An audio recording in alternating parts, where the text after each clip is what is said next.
Yung ibang mga vlogger guys, hindi nila pinapakita na ganito yung binablog nila.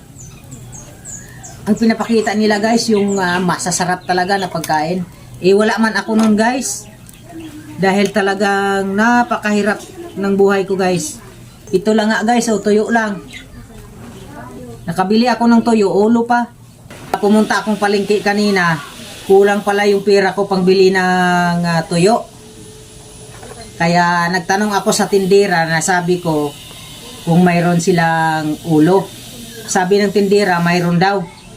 Kaya ito na lang guys, ulo na lang yung binili ko. Saka ito, dinagdag lang to ng may-ari. Kasi kahit ulo yan guys, may presyo yan guys. Ayan o. Yan. May presyo yan. Alam nyo guys, yung ulo na to guys, 20 pesos to guys, ang ulo na to. 20 pesos yan. Yung ulo na yan. Tapos, binigyan na lang ako ng isang piraso na buo.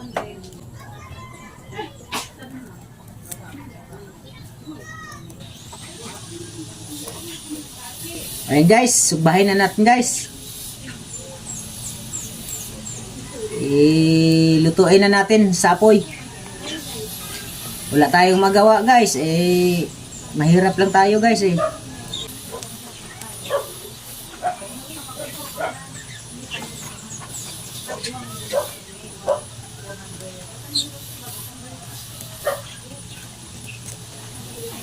Wala talaga tayong magawa guys.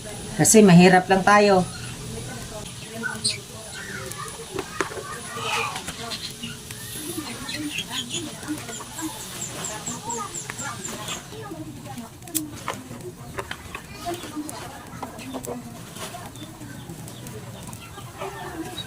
Yung ibang mga vlogger guys, hindi nila pinapakita na ganito yung binablog nila.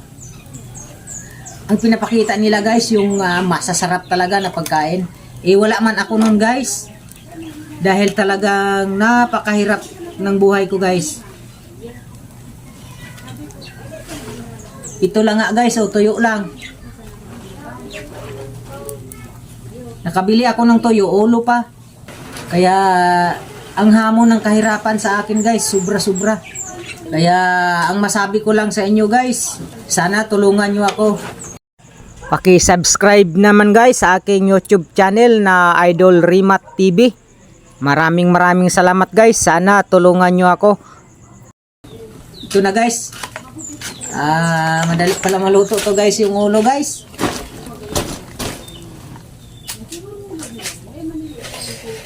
Ang init. Ang hamon ng kahirapan sa akin guys. Napakatindi guys. Wala naman tayong magawa guys dahil talagang sadyang mahirap tayo. Kaya nga ako guys nagsusumikap na magbablog. Sana guys tulungan nyo ako sa aking YouTube channel na Idol Rimat TV. Maraming salamat guys. At sa muli guys, paki-subscribe ng aking YouTube channel guys. Maraming salamat. Sumusubaybay pala sa aking mga video simula pa ng una kong pagbablog. Maraming salamat. At sana naman guys, hindi kayo magsasawang sumuporta sa akin. Ito guys, binili ko ng 20 pesos yung ulo ng isda na tuyo.